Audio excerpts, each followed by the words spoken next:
안녕하십니까. 나는 120살까지 살기로 했다의 내용 중 일부를 소개해 드리겠습니다. 죽을 때 후회하지 않기 위해서 죽을 때 후회하지 않는 삶을 사는 것. 나는 이것이 노년기에 가져야 할 삶의 중요한 기준이라고 생각한다. 이러한 기준이 있으면 후회할 선택을 미연에 방지하는 데 도움이 된다.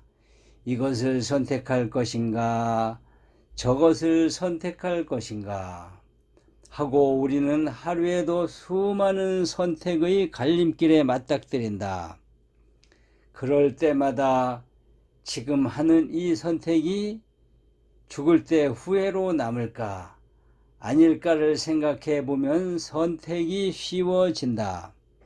이뿐 아니라 죽을 때 후회하지 않는 삶을 사는 것, 이것은 노년의 삶을 설계하는 데에 방향을 제시해 줄 수 있다. 내가 과연 어떤 일을 해야 후회 없는 삶을 살았다고 자신하며 죽을 수 있을까 하고 고민해 보면 노년의 설계를 위한 영감을 받을 수 있다.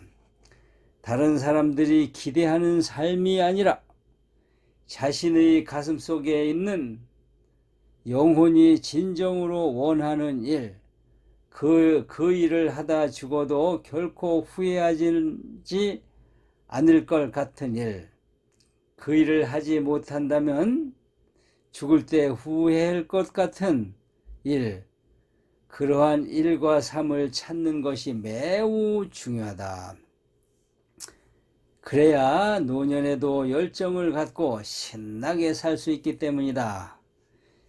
열정은 가슴속 영혼의 에너지가 벅차오를 때 살아난다. 가슴이 열정으로 벅차오르게 만들 그런 일과 삶을 찾아라. 그것이 당신이 더 건강하고 행복하고 평화로워지기 위해서 꼭 필요한 삶이다. 사실 깨달음이란 별게 아니다. 자신에게 정말로 필요한 것이 무엇인지를 아는 것이다. 물질주의와 소비주의에 길들여진 많은 사람들은 자신에게 무엇이 필요한지 모른 채 별 생각 없이 이것저것 구입하며 과소비와 낭비를 일삼는다. 자신에게 필요한 것을 아는 사람이라면 물건을 살 때도 꼭 필요한 것을 신중하게 선택할 것이다. 나에게 무엇이 필요한지를 알기 위해서는 먼저 나 자신의 진정한 가치를 알아야 한다. 에고가 나인지 진화가 나인지를 알 때 자신의 가치를 깨닫고 그것을 바탕으로 한 선택과 실천을 할 수 있다. 이것을 자각한 사람들은 자기 성장과 수양을 위해 해야 할 일이 무엇인지, 구체적으로 어떻게 그런 삶을 살지를 고민할 것이다. 그 고민에 관한 해법 또한 어려운 게 아니다. 첫째, 나에게 필요한 것이 무엇인지를 알고, 둘째, 다른 사람들에게 필요한 것이 무엇인지를 알면 그러한 삶을 설계할 수 있다. 나에게도 좋고 남에게도 좋은 것을 하면 그것이 결국 모두를 위해 좋은 일인 것이다. 다른 사람이 건강하고 행복하고 평온해지는데 도움을 줄 수 있으면 나 역시 건강하고 행복하고 평화로워진다. 다른 사람을 웃게 만들면 내 가슴속에 기쁨의 에너지는 배가 된다. 이런 이치를 깨달은 노인들은 봉사하는 삶에서 오는 기쁨과 보람을 중요시 여긴다. 아동이나 노인을 위한 복지센터와 같은 단체에서 사회적 약자를 돕기도 하고 무료로 강의를 하거나 머리 미용, 악기 연주, 레슨 같은 재능 기부를 하기도 하고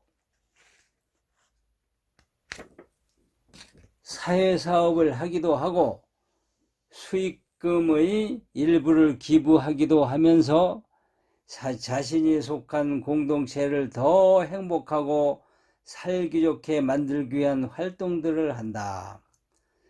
장수를 위해서 다른 사람을 돕는 것은 아니지만 봉사활동을 하는 사람은 그렇지 않은 사람보다 훨씬 오래 산다는 연구 결과도 있다.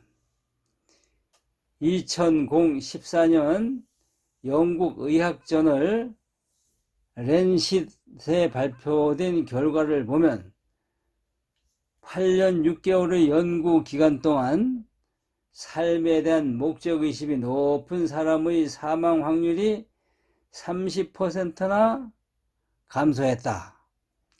또 전 세계 장수 노인들을 대상으로 한 연구에서는 의미 있는 일을 하는 것이 자신의 아이들을 도와주는 일이든 공동체에서 봉사하는 일이든 7년의 수명 연장 효과가 있다고 한다. 이상은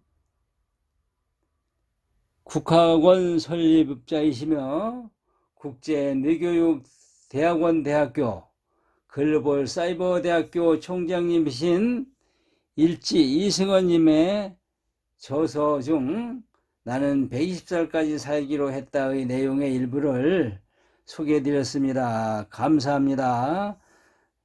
감사합니다. 또 다음 시간을 기대해 주세요.